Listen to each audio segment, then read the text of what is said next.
ऐसे लोगों को देखकर शर्मिंदगी होती है और ये लोग इंसान होकर भी महामारी में किस तरह मुनाफाखोरी के गिद्ध बने हुए हैं। इससे भी ज्यादा हैरान करने वाला सच ये है कि कोरोना से जुड़ी हर दवा, हर इंजेक्शन, मेडिकल संसाधन और छोटी बड़ी चीजें, सबकी सप्लाई चेन में रुकावट डाली गई है। ये जमाखोर की साजिश है जो काला बाजारी की सबसे बड़ी शुरुआत होती है। जैसे ही बाजार में किसी चीज की डिमांड बढ़ती है तो उसकी आपूर्ति करने के बजाय जमाखोर गिद्धों का गैंग सक्रिय हो जाता है। वो कुछ दिनों के लिए सप्लाई रोकने की हर मुमकिन कोशिश करता है। इसके बाद डिमांड और बढ़ती है तो मुनाफाखोर जमा की हुई चीजें जो हैं वो बाजार में धीरे धीरे और काला बाजार में तेजी से सप्लाई करने लगते हैं। न्यूज़ 18 पर देश के कई शहरों में घूम रहे देशद्रोही गिद्धों को बेनकाब होते जरा देखिए।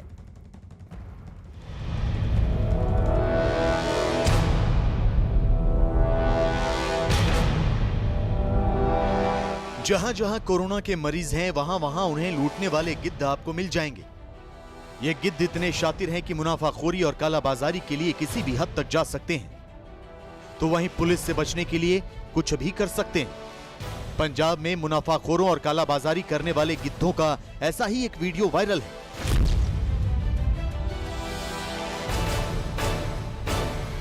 पंजाब के रोपड़ जिले में भाखड़ा डैम की नहर में रेमडेसिविर इंजेक्शन की जैसे बाढ़ आ गई। नदी के पानी में एक दो नहीं बल्कि सैकड़ों की संख्या में रेमडेसिविर इंजेक्शन बहा दिए गए। ये बताने की जरूरत नहीं कि एक एक रेमडेसिविर के लिए देश में कोरोना मरीज दिन रात तड़प रहे हैं। एक एक इंजेक्शन के लिए उनके परिवार के लोग भटक रहे हैं। रोपड़ जिले के सलेमपुर में कुछ लोगों ने जब नदी में रेमडेसिविर इंजेक्शन बहते हुए देखे तो फौरन पुलिस को सूचना दी, साथ ही वीडियो भी बनाया। पुलिस ने सैकड़ों की संख्या में नदी में बहते रेमडेसिविर इंजेक्शन बरामद किए। पुलिस के मुताबिक कालाबाजारियों ने इनकी जमाखोरी की होगी। बाद में जब रेमडेसिविर बेचने को लेकर प्रशासन की सख्ती बढ़ी तो कार्रवाई से बचने के लिए इन्हें नदी में बहा दिया। पुलिस ने नदी से बरामद किए गए रेमडेसिविर इंजेक्शन जांच के लिए भेज दिए हैं ताकि पता लगाया जा सके कि ये असली है या नकली। इंजेक्शन की पैकिंग वाले बैच नंबर से ये मालूम करने की कोशिश हो रही है कि इतनी बड़ी मात्रा में रेमडेसिविर कहां से आए और किसने इनकी जमाखोरी की। दिल्ली में कोरोना का कहर बढ़ते ही कालाबाजारी करने वाले गिद्धों ने न केवल ऑक्सीजन सिलेंडर, ऑक्सीजन कंसंट्रेटर और रेमडेसिविर इंजेक्शन बल्कि ऑक्सीजन लेवल बताने वाले ऑक्सीमीटर की भी जमाखोरी शुरू कर दी है। इसलिए दवा की दुकानों पर ऑक्सीमीटर की भारी किल्लत हो गई है।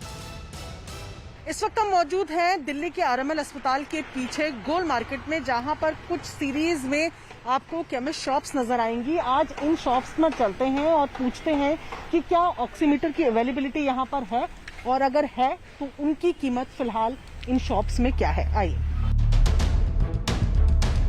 मेडिकल स्टोर वालों ने न्यूज़ 18 की टीम को बताया कि कैसे दिल्ली में कोरोना वायरस की दूसरी लहर शुरू होते ही जमाखोरों ने कालाबाजारी के लिए ऑक्सीमीटर की सप्लाई चेन को नुकसान पहुंचाया।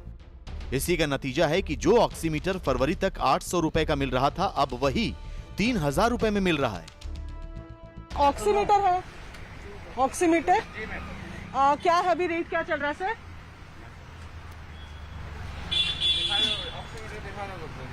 नहीं बस प्राइस बता दीजिए। प्राइस मैम उसका 4900 है। अच्छा 3900 विद बिल।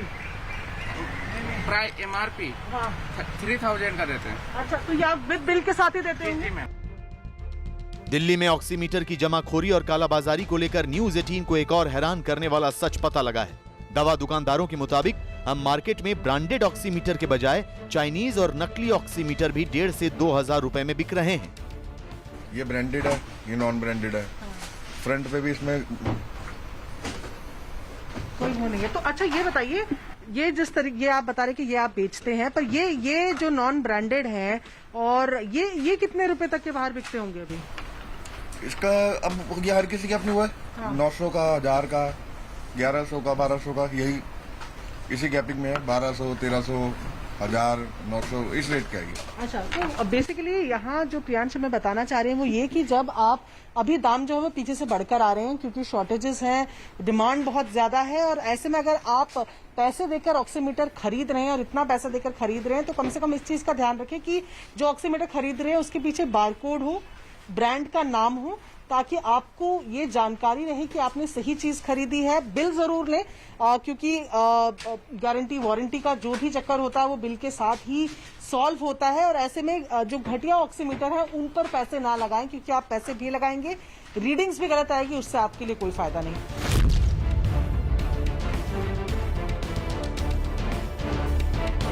दिल्ली के सबसे बड़े मार्केट कनॉट प्लेस में मेडिकल स्टोर्स पर ऑक्सीमीटर की भारी किल्लत है। दिन रात लोग ऑक्सीजन का लेवल चेक करने वाले ऑक्सीमीटर की तलाश में भटक रहे हैं। दिल्ली के कनॉट प्लेस इलाके में इस वक्त हम लोग मौजूद हैं और यहाँ जायजा लेंगे कि ऑक्सीमीटर की क्या स्थिति है। मेडिकल शॉप में कितने में बेचा जा रहा है, पहले से क्या अधिक दाम में बेचा जा रहा है, यहाँ के लोगों से बात करेंगे जो दिन रात ऑक्सीमीटर या बाकी दवाइयाँ मेडिकल सामग्रियाँ बेचते हैं। आपका नाम? ऋषभ, ये बताइए कि ऑक्सीमीटर की डिमांड बहुत बढ़ गई है। हाँ जी सर। आपके शॉप में रोज कितने लोग ऐसे हैं जो ऑक्सीमीटर लेने आते हैं? कीमत में कितना फर्क आया है, क्योंकि मुनाफाखोरी और कालाबाजारी भी हो रही है। इसके अलावा आपके पास कितना मौजूद है? सर अभी तो बहुत ऑक्सीमीटर की डिमांड है, अभी तो आ भी नहीं रहे हैं पीछे से, और हर रोज कस्टमर्स आते हैं, उनको हम पूरा मतलब नहीं कर पाते। दुकानदारों के मुताबिक कोरोना की दूसरी लहर के बाद ऑक्सीमीटर की डिमांड बढ़ गई, जिसके बाद सप्लाई चेन बिगड़ गई। इसकी वजह से 1000 वाला ऑक्सीमीटर 2200 रुपए में बिक रहा है। लेकिन इसकी कीमत में क्या फर्क आया है? सर ये पहले 1000-1200 तक का बेचते थे, अब यही ऑक्सीमीटर 2200 रुपए का मिलता है, और वो भी पूरे कस्टमर्स कहते हैं कि जितने का भी आप दो। ये और आप लोग भी इसे बेचते हैं, तो जो फर्क आया है ये बताइए, क्या हर कंपनी की कीमतों में फर्क आया है? पहले की कीमत और अभी की कीमत में फर्क क्या आया है ऑक्सीमीटर के? पहले की कीमतों से अब की कीमतों में बहुत ज़्यादा फर्क है। पहले की हर कंपनी का अलग अलग रेट आता था, बट आज की डेट में कंपनी सेम रेट के अकॉर्डिंग चल रही है, कोई ज़्यादा फर्क नहीं है। बट ये है कि मिल जाता, वही बहुत बड़ी बात है। कस्टमर इस टाइम बहुत डिमांड में है इस टाइम। दिल्ली में जैसे जैसे कोरोना की रफ्तार बढ़ रही है, वैसे वैसे मेडिकल स्टोर्स पर भीड़ भी बढ़ती जा रही है। कोरोना रिपोर्ट पॉजिटिव आते ही लोग ऑक्सीमीटर खरीदने लगते हैं। हड़बड़ी में लोग परिवार में जितने लोग पॉजिटिव हैं, उन सब के लिए ऑक्सीमीटर खरीद कर ले जा रहे हैं। ऐसे में डिमांड बहुत बढ़ गई है और मुनाफाखोर इनकी कालाबाजारी के लिए सप्लाई चेन में अलग अलग तरह से रुकावट पैदा कर रहे हैं। कोविड से जुड़े इस दौर में उससे जुड़े उपकरण और इलाज करने के लिए जो दवाइयां हैं उनके दाम बहुत ज़्यादा हैं। एक शख्स है हमारे साथ, आप देख सकते हैं कि इन्होंने अभी इस वक्त ऑक्सीमीटर लिया है, और जो ऑक्सीमीटर पहले 800 से 1000 का था, वो उन्होंने इस वक्त करीब 2500 का लिया। हम उनसे बात करते हैं। सर ये बताइए कि अभी क्या लिया है आपने? ऑक्सीमीटर पूरी आपने क्या पूछा, कितने में लिया? 2500। कोरोना मरीजों की बढ़ती संख्या ने डिमांड और सप्लाई के सभी पैमानों को ध्वस्त कर दिया है। मुनाफाखोर इन्हीं हालात का फायदा उठा रहे हैं। 2 महीने पहले तक 800 रुपए में मिलने वाला ऑक्सीमीटर अब खुलेआम 2500 रुपए में बिक रहा है। 5,000 मिलेगा, 5,000 लेना पड़ेगा आदमी को जान बचाने के लिए। 5,000 10,000 मिलेगा, लेना पड़ेगा। गरीब आदमी मर जाएगा, क्षमता नहीं गरीब आदमी खरीदने की। वो 10,000 भी लेंगे, कोई दिक्कत नहीं है। ये तो इस तरीके से लोग हैं जो इस महंगे दामों में ले रहे हैं उपकरण, ऑक्सीमीटर्स या फिर नेबुलाइजर्स या फिर उससे जुड़े सामान है। ये दौर है, चल रहा है, और कुल मिलाकर परेशानी का जो सामना करना पड़ रहा है जो इसको खरीदने वाले लोग हैं। यूपी के गाजियाबाद में भी कोरोना काल के गिद्धों की मुनाफाखोरी का पर्दाफाश हुआ है।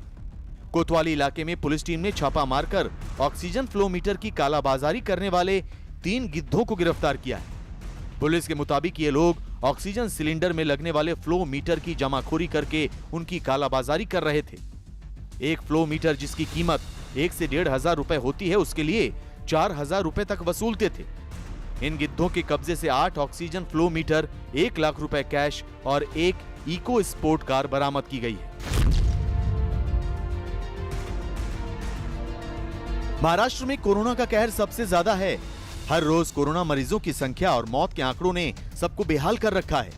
लेकिन मरीजों की जान बचाने में काम आने वाली दवाओं की कालाबाजारी भी चरम पर है। नासिक में पुलिस ने 2 ऐसे गिद्धों को गिरफ्तार किया है जो 40,000 रुपए का इंजेक्शन 4-4 लाख रुपए में बेच रहे थे।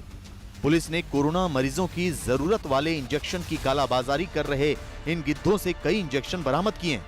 पुलिस को गिद्धों के गैंग से जुड़े बाकी लोगों की तलाश है। न्यूज़ 18 ने ठाना है हर गिद्ध को जेल की सलाखों के पीछे पहुंचाना है। क्योंकि हम ऐसे कालाबाजारियों और मुनाफाखोरों को देश में कोरोना मरीजों का दर्द नहीं बढ़ाने देंगे।